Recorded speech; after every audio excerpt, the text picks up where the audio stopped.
It's crazy that I have no clue what to record today until I reflected on what happened yesterday. This is why reflection is important. Let's get into the topic at hand. The topic at hand is to live in the moment. So yesterday I was in anguish. I was getting annoyed by literally everything that was happening. I was in my own head. I was constantly thinking about past scenarios and everything wrong with them and nothing that was right with them. I was thinking about everything that was happening right now and how that would affect the future. If I did something now, okay, now if I follow through with it and if I continue to do it, how will that affect the future? Will it be a negative? And that's always what I would think, is I'd always think something would be negative. All that thinking is going to do, thinking about the past and thinking about the future, it's just going to cause you stress, and it's going to leave you, at least for me, it leaves me extremely stressed, extremely filled with a lot of anxiety. It makes me lose confidence in myself because I always think about negative situations that can happen, not the positives. And I was getting annoyed by everything. Everything that anybody said annoyed the fuck out of me. My girlfriend was annoying me, and it wasn't her fault in any way, shape, or form. It was completely on me. It was because I wasn't handling my thoughts the correct way. I started singing, honestly. I started like freestyling, but what was going on in my mind. I don't know, I have weird ways on how to get my thoughts out of my head, and I guess fucking freestyling is one of them. I came to the conclusion, I broke down what was bothering me. I didn't really know what was bothering me, so I just started talking. I was like, what's pissing me off? What's pissing me off? I know what's pissing me off.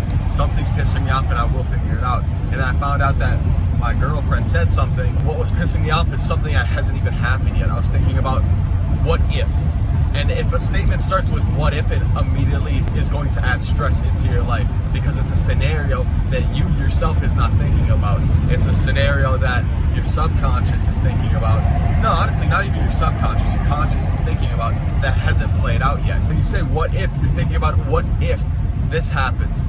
Then if that happens in the future, then this is going to happen and it's going to affect me negatively. When you have no fucking idea if it's going to play out that way. There's absolutely and utterly no point. There's no logical reason to think about a what if scenario. You know, okay, there's obviously logical implications in some areas, but majority, no, not even in the slightest. That's what I was doing. I was creating a lot of what if scenarios in my head. I was thinking about past experiences and how I've quit doing the things I loved so many times when I said I was going to complete them. It brought me to what I'm doing right now, which is recording these videos. I want to do this. I want to record videos because I believe that I can help people with the things that I've experienced, the things that I am experiencing, everything that I'm learning. I believe I can help myself as well as countless amount of other people. I was allowing my past experiences to dictate my future. What that means is I thought because I failed in the past, I thought when I said I was going to do something and I never achieved it in the past and I quit and I failed, that it's automatically going to happen this time, which is technically true if you allow it to be true. The moral of the story, to sum this all up, is to live in the present, to focus on one thing at a time. If you're eating, enjoy the food. Enjoy the food and really just focus on eating. Just focus on enjoying the food and keeping a clear mind, because there's really nothing else that you should be focusing on besides eating.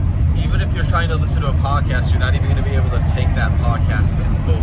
If you're watching some TV, okay, yeah, you can watch TV, but it's pointless for you. It doesn't really do anything for you. It's mindless. It's extremely mindless. When you're having a conversation with a friend, family member, your significant other, to really be present in that conversation, not to pick up your phone when it dings, not to be playing with the dog, because to live in the moment, you really need to focus on that, on the situation that you are in right now. That's something I wasn't doing, is I wasn't living in the moment.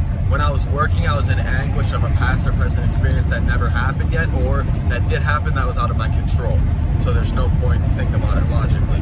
How I got out of that is I really just started listening to a podcast. It's the Jay Shetty podcast. I brought it up countless times.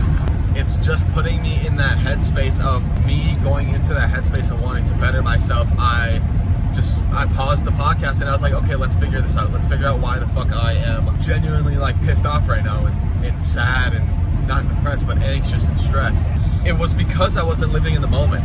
So what I started to do is, I was talking to my girlfriend, for example. I was really present in the conversation, really trying not to allow my brain to go into toxicity mode, is the best way to say it. When she said something, not to think about a what-if scenario, because that's what causes you to overthink it. And just really be present in that conversation. When I was working, for example, I'm working. I don't need to be thinking about anything else besides work. I have a job that you need to think about, and you need to do it the proper way, or else you cause people thousands of dollars of damage, right? So just really being present in the moment and practicing gratefulness. The best way to do that is to literally look around at life, or go inside the mind. Just start saying, I'm grateful for the water that I have in the morning and the water that I have right now. I'm grateful that I have a full-time job where I'm able to make money to put a roof over my head and feed my family. And once you're practicing gratitude, there is no room for sadness. There is no room for depression when you're practicing gratitude, because you're practicing and you're saying out loud the things that you love to do, the things that you're proud of, the things that you're grateful for. It's just a couple ways to live in the present moment, because I think it's a difficult thing to do, but all it takes is practice and practice and practice, and being consistent with living in the moment and taking the necessary steps to identify whether you're living in the moment, living in the past, or living in the future, and to understand why you might be doing one of the three to fix it if it is causing you anguish, or you are stressed about it, or filled with anxiety. Yep.